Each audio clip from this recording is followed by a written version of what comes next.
이상은 책에 대한 내용이고 아래 내용은 본인이 건강에 좋은 신발에 대한 정리를 글이다. 현대인이 멋을 내기 위해 신고 있는 신발은 건강에는 좋지 않다고 하였다. 걸을 때 좋은 신발은 어떤 신발일까? 맨발로 걷는 것이 가장 좋을 것이다. 그러나 맨발로 걷게 되면 상처가 날 수 있고 이 상처를 통하여 감염될 수도 있다. 맨발로 걸을 수 있는 곳은 모래사장이나 특수 환경을 제외하고 맨발로 걷는 것을 추천하지 않는다. 걸을 때 맨발과 같은 최적의 조건의 신발을 신어야 한다. 52개의 뼈와 32개의 근육, 214개의 인대 이에 붙어있는 혈관, 수많은 신경 그리고 림프관이 서로 상호작용을 충분히 활동하도록 하는 그런 신발을 신어야 한다. 본인이 많은 책, 인터넷, 유튜브 그리고 관련된 국내외 전문 서적을 찾아서 공부하고 실제 여러 종류의 신발을 신어보았다. 내 기준으로 내린 결론은 1. 밑창이 아주 얇으면서도 신축성이 있고 잘 떨어지지 않는 신발. 2. 신발을 돌돌 말아서도 밴드로 묶어서 가방에 간단히 들어갈 수 있는 신발. 3. 발가락이 마음대로 활동할 수 있도록 충분한 공간을 주는 볼이 넓은 신발. 4. 많은 혈관이 지나가는 발등의 혈관을 압박하지 않고는 신발. 5. 지금까지 신어왔던 신발보다 2-3cm 더 크고 볼이 넓은 신발. 6. 큰 신발을 신어도 잘 벗겨지지 않도록 신발끈을 가지고 조정이 가능한 신발. 본인이 이런 신발을 찾기 위해 비싼 수제 구두 만들어서 신어도 보고 외국 살면서 발이 편하여 애용하던 영국제 락포트의 큰 신발도 신어보고 대부분의 백화점에 입점해 있는 ABC 마트에서도 찾아 사 신어보았지만 내 기준의 신발을 찾을 수 없다. 그러던 중 우연히 인터넷에서 내가 원하는 비슷한 신발을 찾았다. 바로 필맥스라는 볼 넓은 신발이다. 가격도 구두 가격의 14밖에 되지 않는 4만 원 정도였다. 즉시 사장 연락처를 확인하고 보문동 가깝지 않은 홍제호 사장 집을 찾아갔다. 그리고 이런 신발을 만들게 된 동기면 기본 신발에서 여러 기능성 신발까지 계속 확장한다는 소식을 들었다.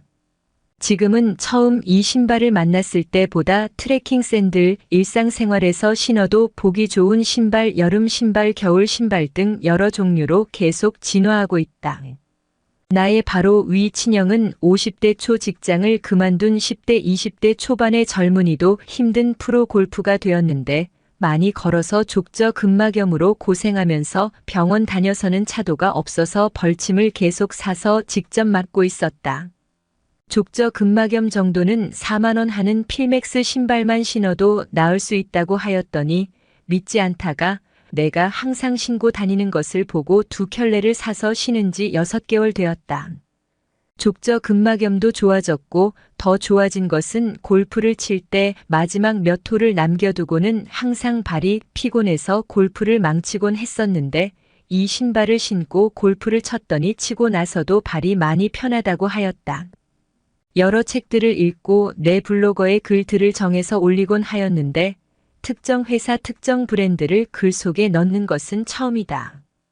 그만큼 이런 신발을 찾기 위해서 힘들었고 또 그동안 많은 돈을 허비하였기에 혹시 이 글을 읽는 분들은 그런 고생을 하지 않기를 바라는 마음에서 특정 브랜드와 그것을 만든 사장 이름도 올린다. 이 글을 읽는 모든 분들이 병원에 가지 않고 건강한 생활을 바라는 마음이다.